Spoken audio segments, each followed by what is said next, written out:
Hi, Sagittarius rising sign. It is your weekly forecast starting on the 16th of March until the 23rd of March.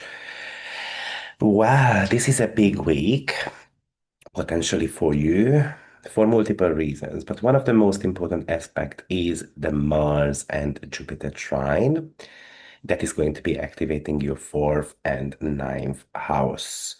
However, there is a lot of water still in the chart, and often that can kill the fiery element of your natal chart. So sometimes we might feel a little bit demotivated, for example, or we want to be sleeping a little bit more, especially when you have got a fourth and eighth house activation. But let's actually have a look at what is happening here.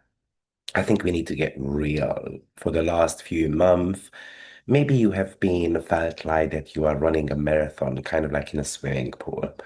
Lot of effort, not much distance made.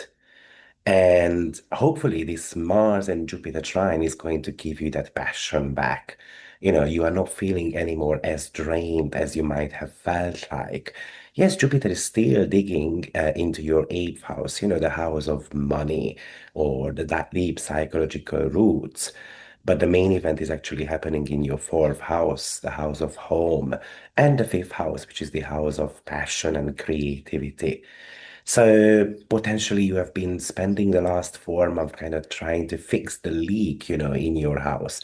Not just literally speaking. You're trying to kind of build something up. And then maybe the momentum is going to start moving forward. Now, the why is the fourth house is still very active is because Mercury is going to be meeting the North Node twice this week. Once when it's retrograde at the beginning of the week, and once when it's direct, and that's going to be at the end of the week. So imagine that you are kind of like sitting on the kitchen, at the kitchen table, and you are having a conversation about a property, a renovation, or even family inheritance, something that has been stalled out weeks ago. And then this topic comes back to you. And but this time someone says that quiet part out loud. Something is being verbalize that potentially at that time we might not have been able to speak about. And maybe you realize that a living situation or a family dynamic is holding you back, for example, from your career, because Mercury is the ruler of your career department. So this is not necessarily about a fight, though. This is more about making a decision so that we can move forward. This might be a week when you make a, you decide right then and there. I'm moving and we are selling a house. We are going to be breaking up because Mercury is also the ruler of your relationship department as well. This is a fated message here. This is a bit of an awakening that you might be receiving through sleep as well, because in a way you might want to get your freedom back. Now, the sun is also in your fourth house and making a sextile to Uranus in your sixth. And by the way, it happens at the same time while Isis and Apollo enters your eighth house also.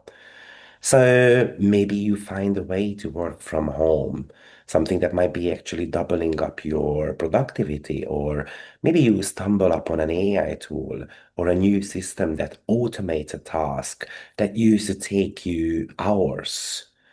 It's not a conventional way to work. This is an upgrading something at home. So you might end up buying something to your home.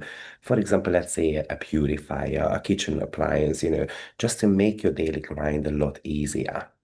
Now, at the same time, Isis and Apollo enters your eighth house, and this is about restoring your debts. So if someone owes money to you, you might receive it back. Or if you owe money to someone, then you might want to be kind of clearing these debts.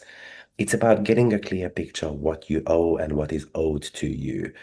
Um, no more guessing connected to taxes or the partner's income. Somehow, Apollo is trying to bring light to this scenario while Isis helps you to put the pieces of your financial security back together. It's also about potentially moving from financial anxiety to kind of claim your own power back. And the reason being is because with that Mars and Jupiter trine that is also happening at the same time. And I think this is actually the best aspect of the week and it is affecting somehow your bank account, even your blood pressure as well, a little bit. This might be inviting you to take a slightly bit of a risk, you know.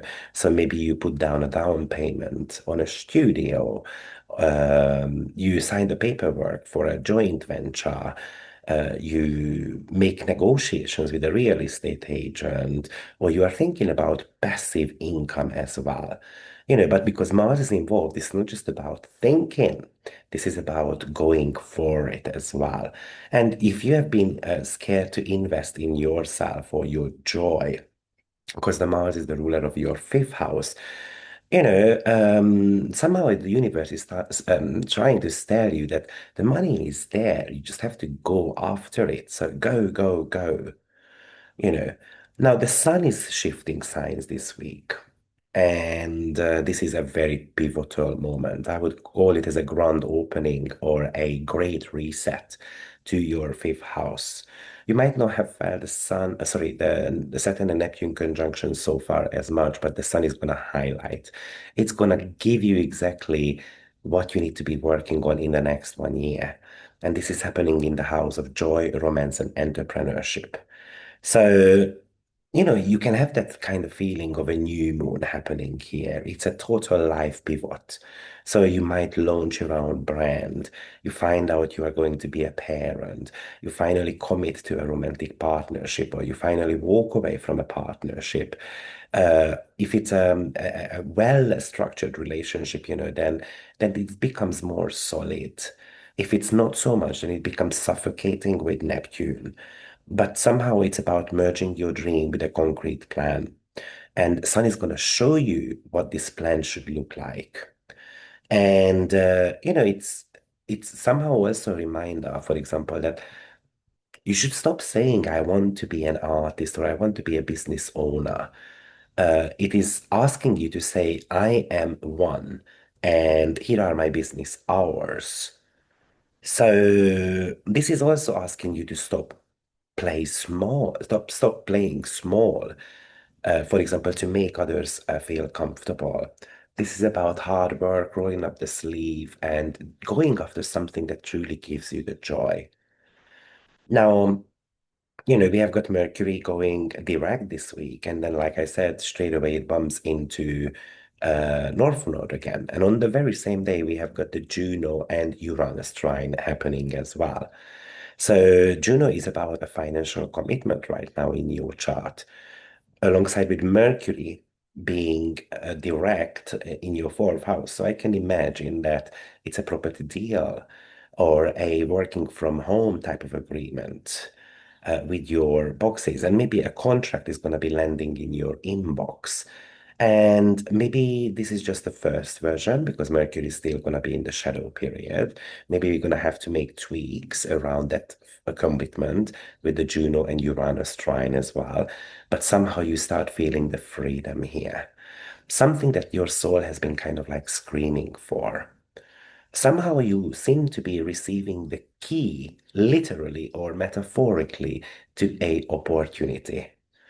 I think you have been spending a lot of time for a while now trying to manage other people's chaos. And it feels like that it's meant to be about building your own castle now. And maybe you shouldn't be looking back at the past or focusing on your fears, but having a little bit more optimism here.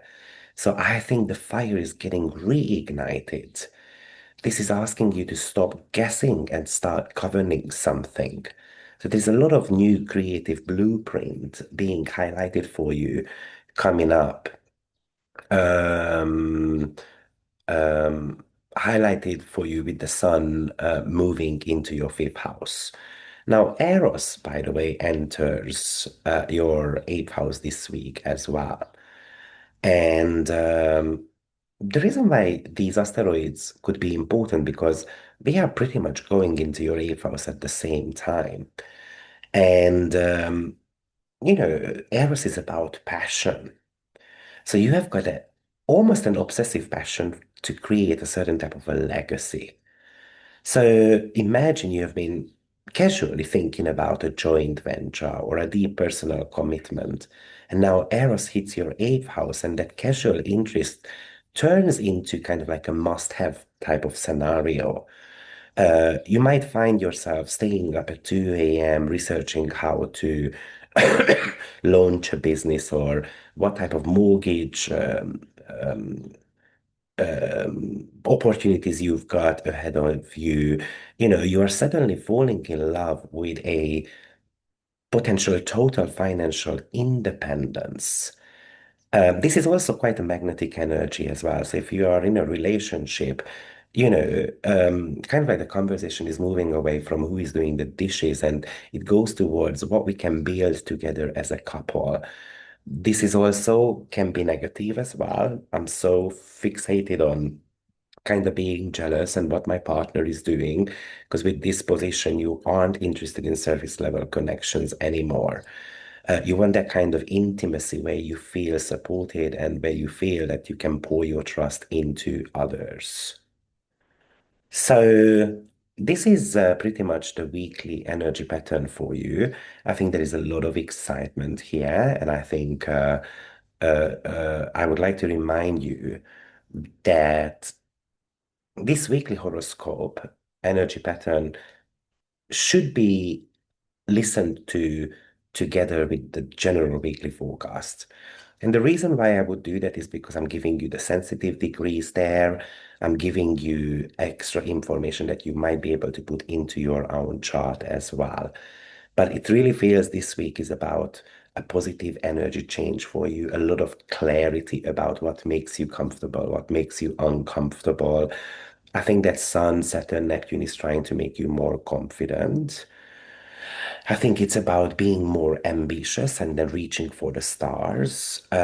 Yes, the danger of this chart is because only Jupiter is kind of like above the sky right now for you, that you want to be resting a little bit more. Or maybe, your vitality might not have come back to you just yet, and you are a little bit more private right now. And having a lot of water makes you highly intuitive, highly sensitive, very imaginative, very creative as well at the same time. But this could be something that you might be scared of, or it might make you a little bit more vulnerable as well. But if you can visualize, you can dream it, then you can make it as well. So have a goal. Good luck, and I will see you next week. Take care. Bye bye.